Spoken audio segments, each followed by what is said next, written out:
No coração da Amazônia, lar de rios vastos e misteriosos, existe uma lenda que há séculos encanta e assombra as populações ribeirinhas: o boto cor-de-rosa. Mais do que um simples animal, ele é uma figura mítica que habita o imaginário brasileiro, símbolo de sedução, mistério e respeito pela natureza. O boto cor-de-rosa existe de fato. É uma espécie de golfinho de água doce, encontrado nas bacias dos rios Amazonas e Orinoco. Mas, nas comunidades que vivem às margens desses rios, ele nunca foi visto apenas como um animal. Desde os tempos pré-coloniais, os povos indígenas já contavam histórias sobre seres das águas capazes de assumir forma humana e interagir com os habitantes da superfície. Com o passar dos séculos, a chegada dos colonizadores europeus e a influência das crenças africanas moldaram o mito do boto que conhecemos hoje, uma fusão entre natureza, espiritualidade e moral social. A lenda conta que, durante as festas e celebrações, especialmente nas noites de São João, um boto cor-de-rosa emerge das águas e se transforma em um belo rapaz vestido de branco. Ele usa um chapéu para esconder o buraco no topo da cabeça, o respiradouro que denuncia sua verdadeira origem. Esse homem misterioso dança, encanta e seduz as mulheres da vila.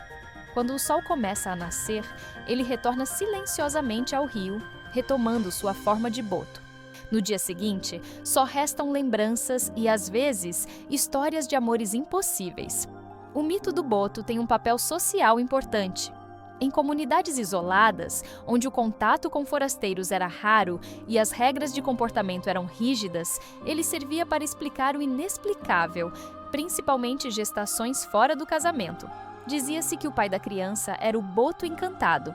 Essa explicação simbólica evitava julgamentos diretos e preservava a honra das mulheres.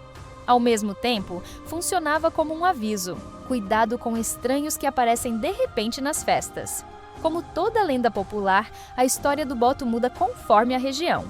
Em algumas versões, o boto é um verdadeiro ser encantado, um espírito protetor das águas, punindo quem pesca de forma predatória ou polui os rios.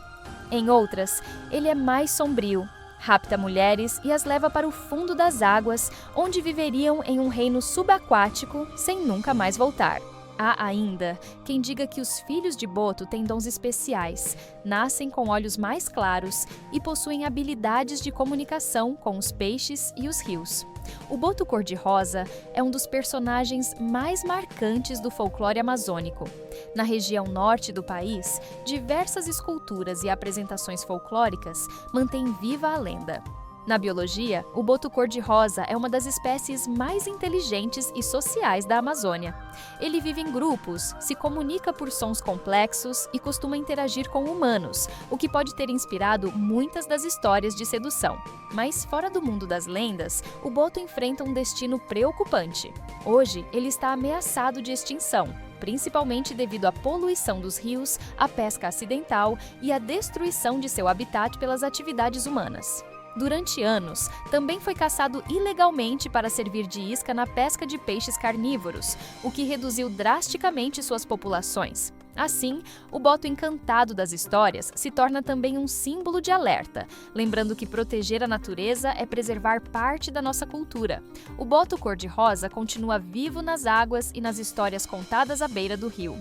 Ele representa a ligação entre o ser humano e a natureza, entre o real e o encantado. Enquanto houver quem conte essas histórias, o boto seguirá nadando na imaginação do povo amazônico, misterioso, fascinante e eterno.